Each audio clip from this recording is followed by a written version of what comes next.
மனிதர்கள் பலவிதம், கதைகளும் பலவிதம். Welcome to narrated by Sara podcast and this is Sara. நம்ம எப்போவுமே லைஃப்பில் நிறைய பிளான் பண்ணுறோம்ல. அடுத்த நிமிஷம், அடுத்த நொடி எப்படி இருக்கணுங்கிறத இப்போவே யோசிக்கிறோம். இன்னும் சொல்லணும்னா, இன்னும் ஒரு 70-80 வருஷம் கழிச்சு நான் எப்படி இருக்க போகிறேங்கிறது கூட நான் இப்போவே யோசிக்கிறேன். ஆனால் உண்மை என்னென்னா, அவ்வளோ வருஷம் நான் வாழுவேனான்னு எனக்கே தெரியாது. இருந்தாலும் ஏதோ ஒரு எதிர்பார்ப்பு மனசுக்குள்ளே இருந்துக்கிட்டே இருக்குது. தினமும் அது நடக்கணும், இது நடக்கணும், அப்படி நடக்கணும், இப்படி நடக்கணும். என் லைஃப் மட்டும் எப்போவுமே நான் நினச்ச மாதிரி ரொம்ப பர்ஃபெக்டாக இருக்கணும்னு நினைக்கிறோம். ஆனால் அப்படி இருக்கிறதே இல்லை லைஃப். நீ என்ன வேணாலும் நினச்சிக்கோ. நான் எப்படி இருக்கணும்னு தோணுதோ, நான் எப்படி இருக்கணுமோ அப்படி தான் இருப்பேன்னு எப்போவுமே நமக்கு அது சொல்லாமல் நிறைய பதில்களை சொல்லிடுது.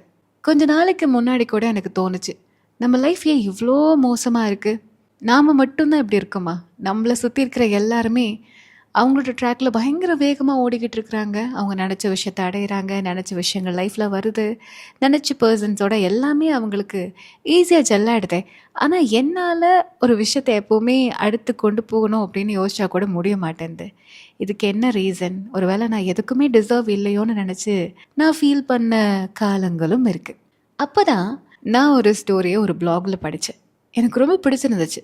அந்த பிளாக் எழுதின அந்த பர்சன் இதே மாதிரி தான். இன்ஃபேக்ட் நம்ம இப்போ எப்படி யோசிச்சுட்ருக்கோமோ அதே மாதிரி தான் யோசிச்சுருக்கிறாரு. லைஃப்பில் எல்லாமே போயாச்சு, இதுக்கு மேலே வேறு என்ன இருக்குது?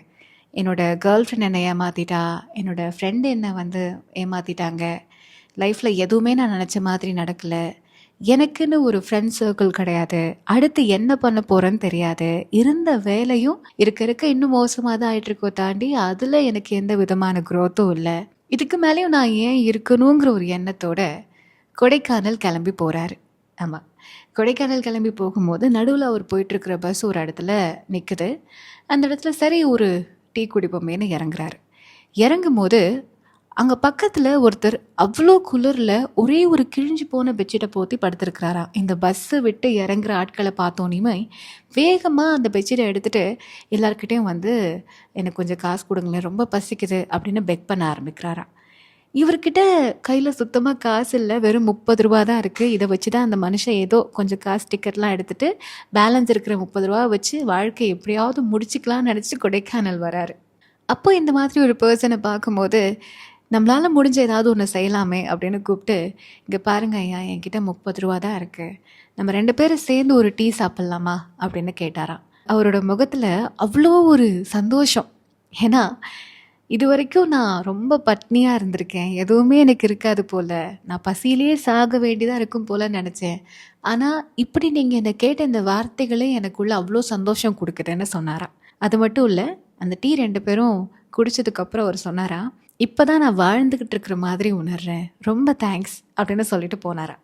இப்போ தான் இந்த ஸ்டோரி எழுதிட்டுருக்கிறாரு இல்லையா, அந்த பர்சனுக்கு தோணுதான் நம்ம லைஃப்பில் எதேதோ ப்ராப்ளம் நினச்சோம், எந்த விஷயமோ நம்மளை கஷ்டப்படுத்துது, நம்ம லைஃப்பில் அடுத்து போகிறதுக்கு பாதையே இல்லை, அவ்வளோதான், ஏதோ ஒரு டெடனில் மாட்டிக்கிட்டோம் அப்படின்லாம் யோசித்தோம். ஆனால் இந்த ஒரு சின்ன விஷயம் என்னால் பண்ண முடிஞ்சதுனால இவர் முகத்தில் இவ்வளோ பெரிய சந்தோஷத்தை பார்க்க முடியுதே. இதை விட, அதாவது நம்ம ஃபேஸ் பண்ணிகிட்ருக்கிற இந்த விஷயங்களை விட எவ்வளவோ கஷ்டப்பட்டுட்ருக்க மக்கள் இருக்காங்க.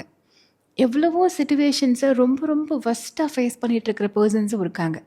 அவங்களே தைரியமாக அவங்க வாழ்க்கை எதிர்கொள்ளும் போது என்னால் ஏன் முடியாது அப்படிங்கிற ஒரு கேள்வி தோணுச்சான்.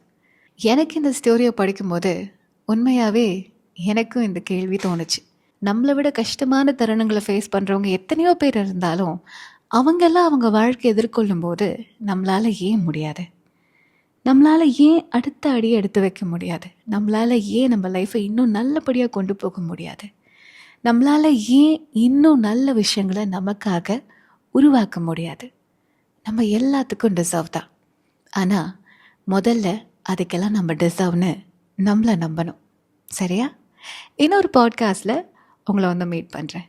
இதே மாதிரி இன்னும் நிறைய பாட்காஸ்ட் நீங்கள் கேட்கணும்னு நினச்சிங்கன்னா நரேட்டட் பை சாராவை மறக்காமல் ஃபாலோ பண்ணிக்கோங்க. அண்ட் உங்களோட எந்த ஃப்ரெண்ட் இந்த பாட்காஸ்ட்டை கண்டிப்பாக கேட்கணும், அவங்களுக்கு இது கண்டிப்பாக தேவைப்படும் நீங்கள் யோசிக்கிறீங்களோ அவங்களுக்கு மறக்காமல் ஷேர் பண்ணிடுங்க. பாய்.